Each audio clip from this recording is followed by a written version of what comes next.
Pedro Ivo Almeida, tudo bem? Boa noite, Pedro.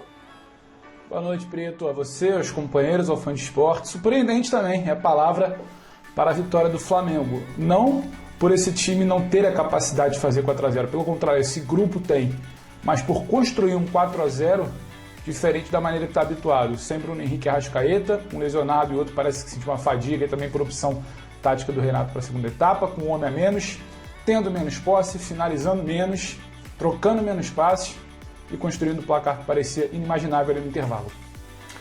Paulo Calçade, seu destaque também nesta abertura do Linha de Passe, como eu disse aqui, com jogos emocionantes da Copa do Brasil, né, Calçade? Tudo bem? Olá, Preto. É emocionante daqueles que se você perder os últimos 5 minutos, é capaz de perder tudo. O Prieto, e olá para você, para quem nos acompanha aqui. Sabe o que tem de mais legal aí nesse jogo, para a gente falar bastante aqui, debatendo linha? Lembra quando o Renato tomou, defendendo o Grêmio como treinador, aquele 5-0 do Flamengo, lá no Maracanã? Sim. E ele disse que, ele deixou muito claro que ele não tinha aquela equipe, senão isso não aconteceria, que aquilo era resultado da potência que era o Flamengo. Hoje o Renato quase chegou ao 5-0 e está do outro lado. Só que não foi aquele Flamengo que marcou os gols, não. Foi o Flamengo do Bruno Viana, do Michael, do Rodinei e do Vitinho.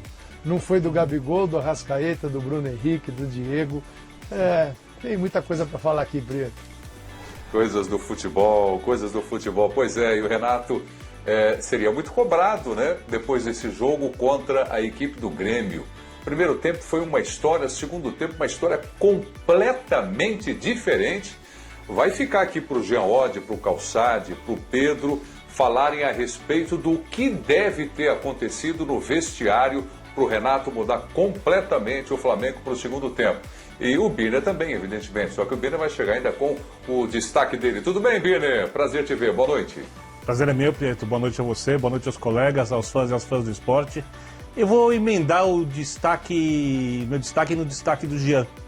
Jean falou que o resultado foi justo.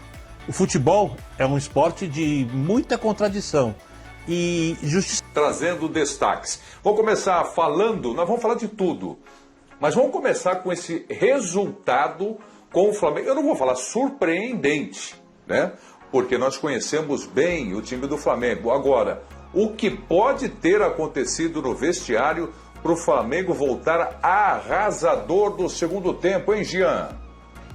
Pois é, eu acho que a pergunta vale inclusive para os dois vestiários, né? O que aconteceu no do Flamengo e o que não aconteceu no do Grêmio, né, Prieto? Porque primeiro, assim, a gente sabe que o Flamengo é um time tecnicamente bem superior ao Grêmio, mas a gente nem tinha visto isso no primeiro tempo, que tinha sido, acho que, bastante equilibrado, com o Grêmio talvez até um pouco superior ao Flamengo, né? Criando mais chances, e aí os dois times voltam para o segundo tempo, né? O Flamengo com um a menos, o Grêmio com um a mais em relação ao Flamengo.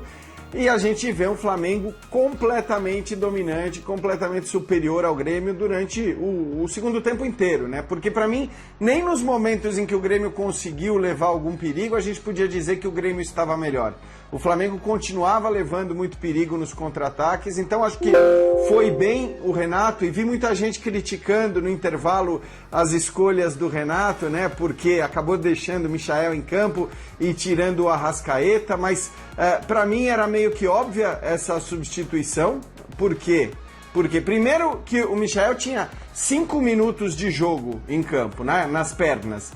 Você vai ter um segundo tempo inteiro com um jogador a menos. Você não vai tirar o cara que está com 5 minutos de jogo nas pernas ali. Informação de que o Grêmio perdeu ainda no primeiro tempo o Douglas Costa, mas que não justifica esse desastre no segundo tempo, né, Pedro?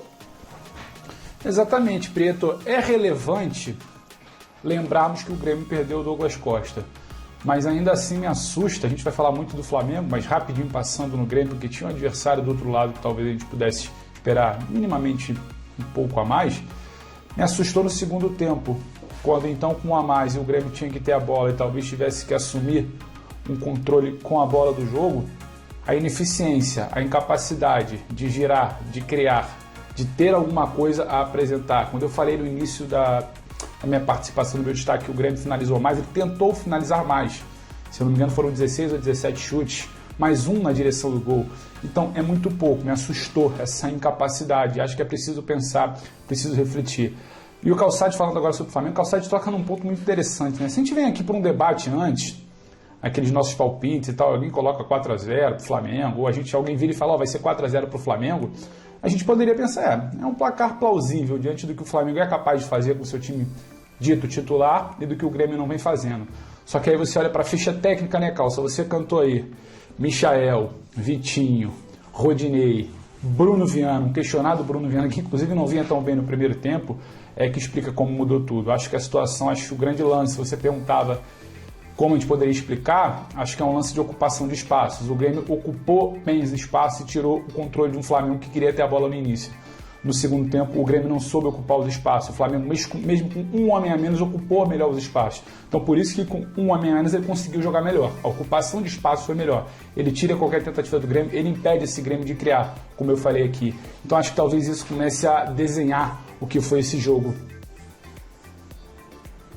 Eu vejo o Flamengo com capacidade para jogar de duas formas.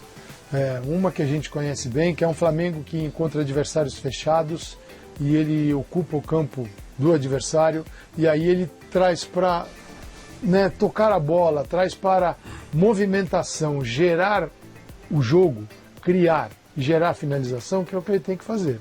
Ele tem Gabigol finalizador, Bruno Henrique, o Arrascaeta também faz parte desse time, aparece para fazer gol, mas quando você tem a subida do Diego, que vem com o Everton Ribeiro, também sai do lado e vem trabalhar. O Arrascaeta, você tem um controle sobre esse espaço que é muito bom e é agressivo o time. Mas o Renato tem muitos gols deste Flamengo do Renato, isso tem acontecido na Libertadores, tem acontecido às vezes sem o Flamengo estar dominando o jogo, com esse domínio de tempo, espaço, pressão. É um Flamengo que lida muito bem com os espaços deixados pelo adversário. E aí, o casamento, ninguém deve propor expulsões como solução para ninguém. Mas assim, perder um jogador dá aquela animada no gremista, né? Fala, poxa, é hoje, hein? Um segundo tempo todinho com um jogador a mais. Já que a expulsão foi aos 45, teve um finzinho da primeira etapa. O que é o óbvio no Flamengo? Esse time que já joga projetado no espaço do adversário,